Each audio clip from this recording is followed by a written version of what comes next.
четверг вечером 3 апреля 1817 года в резиденцию Сэмюэля Уоррена, эсквайра, пришел местный надзиратель по делам бедных. Была в тогдашней Англии такая должность, вроде начальника социальной службы. И он сообщил, что деревенские подобрали в полях неизвестную молодую женщину, странно одетую и не говорящую по-английски. На цыганку или бродяжку эта особа, похоже, не была. И сельчане предложили обратиться к местному помещику, слуга которого был грек и знал несколько иностранных языков. Может, тот объяснит им, откуда она взялась. Незнакомку доставили в поместье, чему она, кстати, оказывала сильное сопротивление, и представили мистеру и миссис Уоррен и их греку-камердинеру. Это оказалась брюнетка лет 25, одетая в опрятное черное платье с белым жабо и с красно-черной шалью на плечах. Еще одна шаль была накручена на ее голове, на вроде живописного тюрбана, что в принципе соответствовало тогдашней моде, но скорее было выходным вариантом для эксцентричных дам. По полям женщины в тюрбанах не расхаживали. В карманах у неизвестной нашлось несколько монет, а в руках был узелок с малым количеством вещей и куском мыла. Так началась одна из самых загадочных и скандальных историй регентства.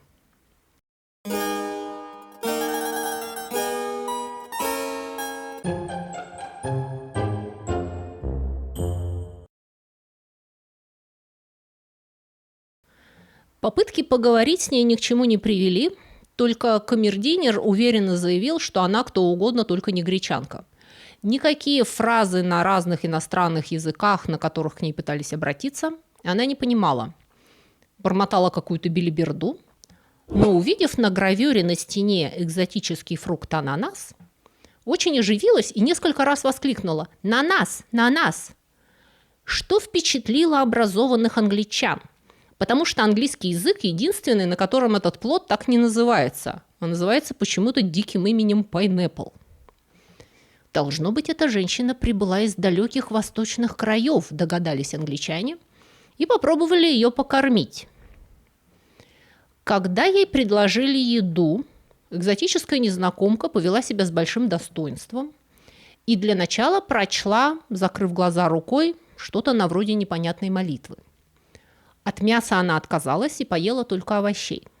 От пива и вина она отказалась с видимым отвращением и пила только воду.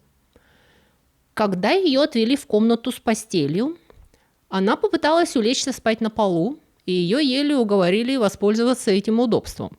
И когда прибежавший на слух о сенсации местный священник показал ей несколько книжек с картинками, она с энтузиазмом тыкала в изображение Китая и дала понять знаками, что именно оттуда она и прибыла, причем не на малой лодке, а на большом корабле.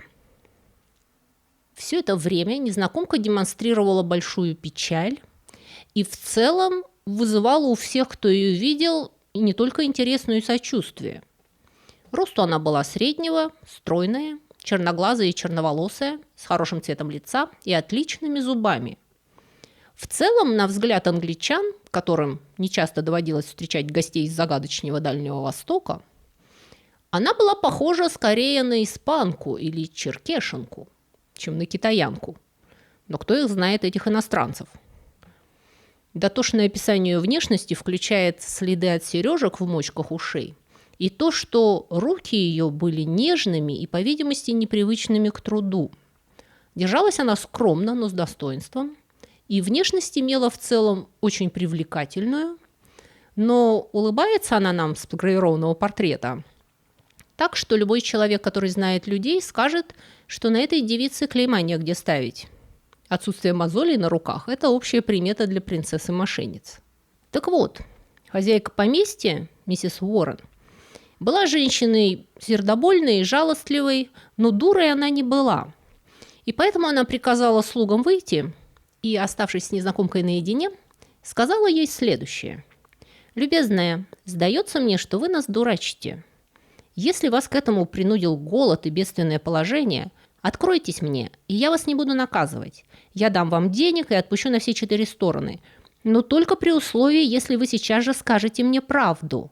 Если же вы будете продолжать нас обманывать, то хочу вас уведомить, что муж мой является мировым судьей, и в его власти объявить вас бродягой и отправить в тюрьму». Но незнакомка на это не смутилась и дала понять хозяйке, что ее имя Карабу.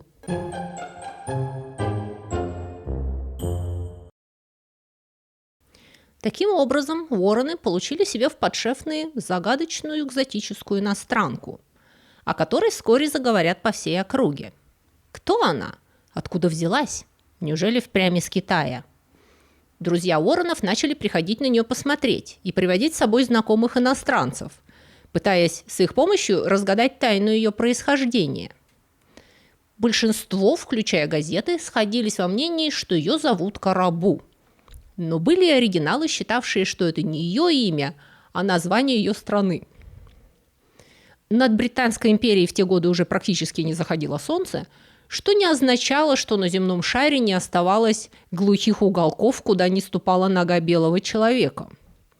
Однако география была развита хорошо, путешественники были в моде, и информации об Ориенте было много, хоть и разрозненной. «И я считаю, – писал миссис Уоррен один джентльмен-путешественник, – что она происходит из залива Карабух на восточном побережье Каспийского моря в независимой Татарии». В конце концов, настоящий прорыв был сделан неким португальским моряком по имени Мануэле Инесо, который, встретившись с Карабу и побеседовав с нею, заявил, что знает ее язык, поскольку неоднократно бывал в тех краях. И он, проинтервьюировав загадочную иностранку, развернул перед ошеломленными англичанами ее историю. Эйнесо сообщил, что звали ее действительно Карабу, и происходила она не с материкового Китая, а с острова близ Суматры под названием Джавасу. Она была дочерью высокопоставленного чиновника и малайской дамы. Она рассказывала, что зубы у ее матери были начернены, ее лицо и руки накрашены, и что она носила драгоценный камень в носу с золотой цепочкой от него, идущей до левого виска. А у ее отца было много жен и много рабов. То есть Карабу была чем-то на вроде принцессы своего острова, и она не против, если так ее и будут называть. Так вот, однажды принцесса Карабу прогуливалась в саду в ее дворце в сопровождении 3 служанок, и они были схвачены китайскими пиратами, с корабля, которым командовал человек по имени Чи Мин. Она сама сопротивлялась похитителям отчаянно и даже ранила своим кинжалом 2 пиратов, один из которых от этого умер. Но отбиться ей не удалось, и она была увезена из родной страны. После чего пиратский корабль отправился в далекое путешествие и через 11 недель достиг берегов Европы. В пути с Карабу обращались жестоко, отчего она серьезно заболела, и пираты-китайцы ставили ей банки. Карабу охотно демонстрировала шрамы от них на спине. Но когда вблизи показался берег, оказавшийся впоследствии Англией, отважная девица решилась бежать. Она прыгнула за борт и доплыла до суши. Там она постучалась в какую-то рыбацкую хижину с зеленой дверью, и местная женщина обменяла ей это черное платье и шаль и несколько вещей на ее туземное платье, расшитое золотом. И еще через несколько недель скитаний по Англии Карабу подобрали люди Уорренов. Карабу легко определяла на картинках флаг Китая и флаг Венецианской республики. Он был на кораблях, которые торговали с ее родным островом. А когда ей дали отрез ткани, она сама сшила себе платье в той манере, которая привыкла носить на родине. Юбка его была довольно короткой, а рукава такими длинными, что доставали бы до полу, если бы не были прихвачены манжетами. Вокруг талии шел вышитый кушак. Чулок она не носила и обувалась в кожаные сандалии с деревянной подошвой.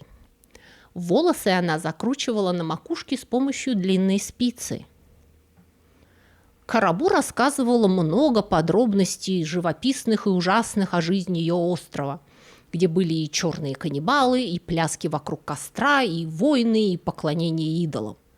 Сама она идолам не поклонялась, а поклонялась единому богу, которого называла Алла-Талла. И молилась она ему, исключительно забравшись на крышу или даже на высокое дерево. Карабу с радостью узнавала китайские фигурки на модных ширмах, а также указывала, что веера из слоновой кости, китайская головоломка, индийская тушь, леденцы из белого и коричневого сахара и зеленый чай принадлежат стране ее отца, а корица, белый перец, перламутр и летучая рыба происходили с Джавасу. Она особым образом отмечала время узлами на веревке и таким образом смогла объяснить время и расстояние своего путешествия в Англию. Омовение она особенно любила. Она регулярно опускалась на колени и мыла руки и лицо в пруду в парке. И однажды разделась и бросилась в воду и продемонстрировала, что она так хорошо плавает, что последний скептицизм по поводу того, как ей удалось бежать от пиратов, улетучился. Она также хорошо управлялась гребной лодкой, умела стрелять из лука и фехтовать на шпагах. Мистеру Уоррену, который в молодости считал себя неплохим фехтовальщиком, с трудом и редко удавалось ее обезоружить. Но несмотря на все эти эксцентричности, Карабу вела себя так мило и скромно, что вскоре она стала в поместье Уорренов совсем как дома. По просьбе мистера Уоррена она составила записку о своих приключениях на родном языке. И копия ее была отправлена на анализ сэру Стэмфорду Раффлзу, бывшему чиновнику Остинской компании и автору истории Явы и большому специалисту по тем краям. Но Раффлз не смог ее расшифровать. Тогда оригинал был отправлен в Оксфорд, и члены этого университета разделились. Некоторые полагали, что это был искаженный яванский язык, другие полагали, что это язык малайцев Суматры. В любом случае был составлен небольшой словарик языка Карабу, и сколько скептики и завидовавшие ей слуги Уорренов не пытались поймать ее на ошибки, она ни разу не срезалась и не перепутала, и оставалась исключительно последовательна как в своих манерах и обычаях, так и в своем языке. Но самым серьезным доказательством того, что Карабу не была мошенницей, стало то, что она дважды внезапно исчезала из поместья. Уходила, не взяв с собой ничего из денег и безделушек, которые были ей подарены. В первый раз она вернулась вечером, когда ее уже начали искать. В руках у нее была грязная одежда и туфли, и она дала понять перепуганной миссис Уоррен, что это ее вещи, которые она закопала, чтобы спрятать от пиратов. Во второй раз ее с трудом нашли в гостинице в Бате, в окружении восхищенной толпы, чествовавшей ее как какую-то знаменитость. Расплакавшись при виде своей благодетельницы, Карабу вернулась с ней в поместье. Никогда еще доверие к ней не было так высоко. Но пузырь вранья ею надутый вот-вот лопнет. О ней к этому времени писали все английские газеты, прилагали ее подробное описание и предлагали вознаграждение за информацию о ее происхождении. Миссис Уоррен получала сотни писем с разнообразными догадками, откуда взялась Карабу, а однажды к ней в поместье явился некий юноша, сын конюха, который утверждал, что знал эту Карабу раньше, и тогда она вовсе не выказывала никакого отвращения к спиртным напиткам, даже и крепким. Ха-ха-ха. Миссис Уоррен готова была с возмущением опровергнуть эти инсинуации, но тут ей написала некая миссис Нил, утверждавшая, что она может пролить свет на личность ее загадочной гости. Миссис Уоррен пригласила миссис Нил посетить ее дом, и когда та вошла в комнату, и принцесса Карабу поднялась ей навстречу, миссис Нил воскликнула: «Ну, я так и знала, это Мэри Уилкокс. Она жила у меня в пансионе в Бристоле полгода назад. Славная девушка, но немного с придурью и склонностью ко лжи. И вот, видимо, она опять взялась за свое». Из принцессы Карабу вытрясли признание, и история ее жизни, казавшаяся банальной и пошлой ее современникам, для нас сейчас звучит не менее замечательными приключениями, чем приключения Карабу на Яве. и никогда не существовавшем острове Джавасу.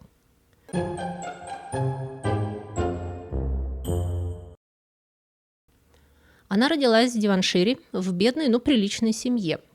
Никакого образования она не получила, потому что была непоседливого нрава. В 8 лет она начала работать, прясть шерсть и ходить за скотиной. Из детства у нее было стремление превзойти во всем своих товарищей по играм. И в рыбалке, и в плавании, и в крикете. А еще была в ней тяга к странствиям. В 16 лет родители отдали ее в услужение богатому фермеру, где она присматривала за детьми и помогала по хозяйству. Через 2 года она ушла из этого дома, потому что была недовольна оплатой, и поскольку родители ее назад не приняли, начала скитаться по стране, нигде подолгу не задерживаясь. Некоторое время Мэри побиралась и дошла до такого отчаяния, что пыталась повеситься на тесемках своего фартука, но вспомнила слова Библии, проклинающей самоубийц, и отказалась от своего намерения. Так она продолжала идти, прося подаяния. После долгих странствий она так ослабела, что свалилась у дороги от изнеможения и голода. Добрые люди подобрали ее и довезли до Лондона в своей телеге. Они оставили ее на ступенях госпиталя Сент-Джайлз. Там Мэри провела несколько месяцев в горячке. В госпитале ей остригли волосы и ставили кровососные банки, навсегда оставившие шрамы у нее на спине. Когда она поправилась, ее пристроили к некой миссис Мэтьюс, которая была очень к ней добра. У этой дамы Мэри провела 3 года. Добрая женщина научила ее читать и позволила брать ее книги. Но и от нее Мэри ушла, когда хозяйка устроила ей разнос за вранье. Многие люди, которых потом миссис Уилкокс будет расспрашивать о прошлом Карабу, признавали, что девушка любила сочинять и рассказывать детям в доме всякие страшные сказки. Но россказни ее никому не вредили и не приносили пользы ей самой, по выражению одного из ее бывших работодателей. Оказавшись снова на улице, Мэри попыталась переизобрести себя. Поскольку после болезни волосы у нее все еще были короткие, и она была такая худая, что вовсе не похожа на девушку, Мэри вынула серьги из ушей, купила в ломбарде мужскую одежду и попыталась устроиться в слуги как мальчишка. 2 мужчин спросили ее, пойдет ли она к ним на службу присматривать за их лошадьми и, может быть, ходить с ними на дело ночью. Мэри стала любопытна, и она пошла с ними, и они втроем пришли в небольшой домик в лесу, где собралась небольшая компания зверского вида парней. Они спросили Мэри, умеет ли она стрелять из пистолета. Она сказала, что нет, тогда ей дали пистолет, показали, как взвести курок и выстрелить, потому что труса они не возьмут на службу. Мэри пальнула из пистолета, ужасно испугалась и расплакалась. Ее новые хозяева поняли, что это не мальчишка, а девушка, и начали угрожать убить ее, потому что она наверняка шпионка. Мэри упала на колени и стала умолять отпустить ее по добру, по здорову. На что капитан разбойников приказал ей поклясться на мече всеми высшими силами, никогда не предавать их, что она и сделала. Ей дали гинею 5 шиллингов, и она ушла. Но далеко не все истории Мэри звучат как приключенческий фильм. Как-то раз она работала на ферме, и случилась особенно суровая зима с глубоким снегом. Несколько недель они были отрезаны от мира, пока не съели все запасы и не перебили всех кур. Мэри отправили пробиваться в город, и она зашла так далеко, как смогла, но увязла в снегу. Она провела в сугробе всю ночь и уже распрощалась с жизнью, но, к счастью, ее нашли на следующий день и отогрели. В конце концов, она снова оказалась в Лондоне. Однажды она пошла в магазин за книгами и увидела там мужчину по виду джентльмена. Они начали встречаться и через 2 месяца поженились по католическому обряду. Ну и с мужем они никак не могли осесть на одном месте. Пара перебиралась из города в город, и в конце концов ее муж отправился в Кале один, обещав написать ей, когда устроиться, и забрать ее к себе. И больше она его никогда не видела. Ах да, словно бы этот муж, в существование которого верили далеко не все, был иностранец. И весьма вероятно, что он был моряк и бывал в заморских странах. Нет сомнения, что именно от него она научилась тем немногим настоящим иностранным словам, которые она знала, и узнала о странных обычаях экзотических народов.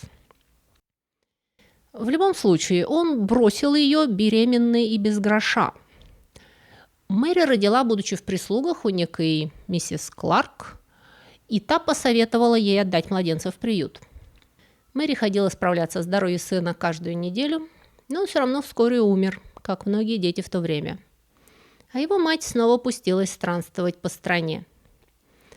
Она однажды чуть было не прибилась к цыганам, которые обещали, что она сможет зарабатывать с ними неплохие деньги, но Мэри предпочитала путешествовать одна. Тогда же она начала выдавать себя за иностранку, только поначалу ей не очень-то верили. Мы не знаем, кем был ее муж-католик, но Мэри поначалу пыталась выдавать себя за француженку, что было более правдоподобно, чем принцесса с выдуманного острова близ Суматры, но ее и легче было разоблачить. Когда она попыталась провести таким образом слуг одного поместья, ее немедленно отправили к повару-французу. Повар не смог ее понять и предположил, что она испанка. Мэри охотно согласилась побыть испанкой, но неуемные англичане собрались отвезти ее в какую-то испанскую семью в престоле. И Мэри струхнула, и ей пришлось вылазить в окно и бежать на ночь, глядя через поля. Как-то раз, больше ради забавы, она накрутила на голову тюрбан и пошла в таком виде на улицу просить милостыню на тарабарском наречии. Ей дали 5 шиллингов. Это ее прибодрило. Дело в том, что Мэри срочно нужно было раздобыть денег. Она собиралась в Америку.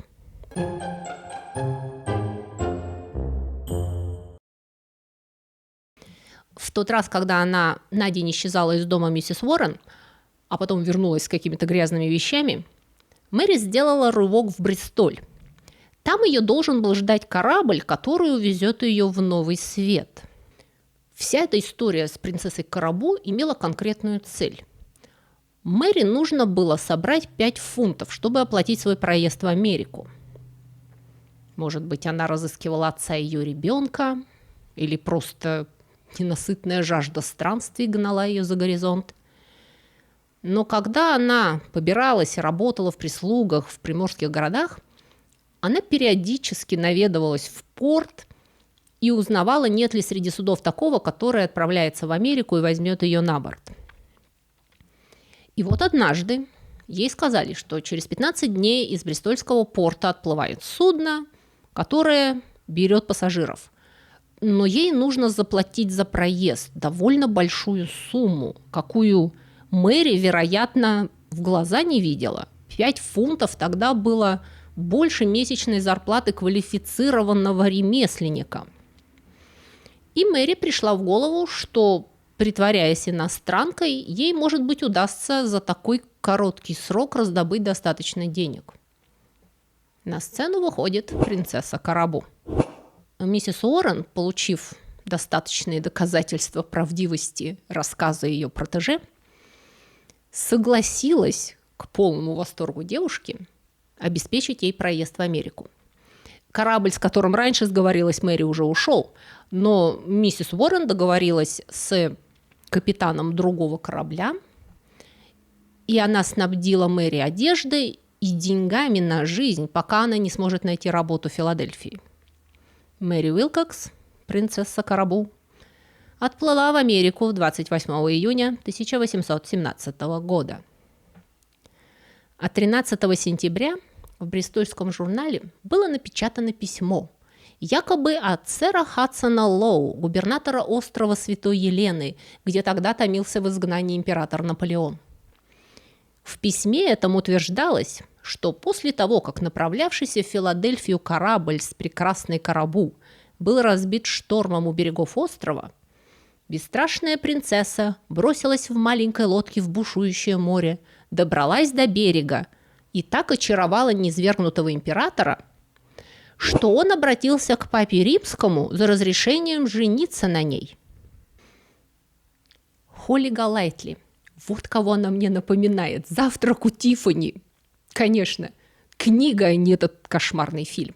Холли Голайтли путешествует. Тот самый архетип. Девушка, которая не может найти себе место на земле, притворяется принцессой. И в конце концов она исчезает за горизонтом, а люди, которых она оставила позади, получают только редкие весточки о ней, что она где-то там, в Африке, в Америке, в Бразилии, где много диких обезьян. Прочитайте книгу Трумана Капота, если вы не читали. Она совершенно не похожа на фильм. В ней нет хэппи-энда. А у меня на сегодня все. Всего вам доброго. До свидания. Я обещаю вернуться.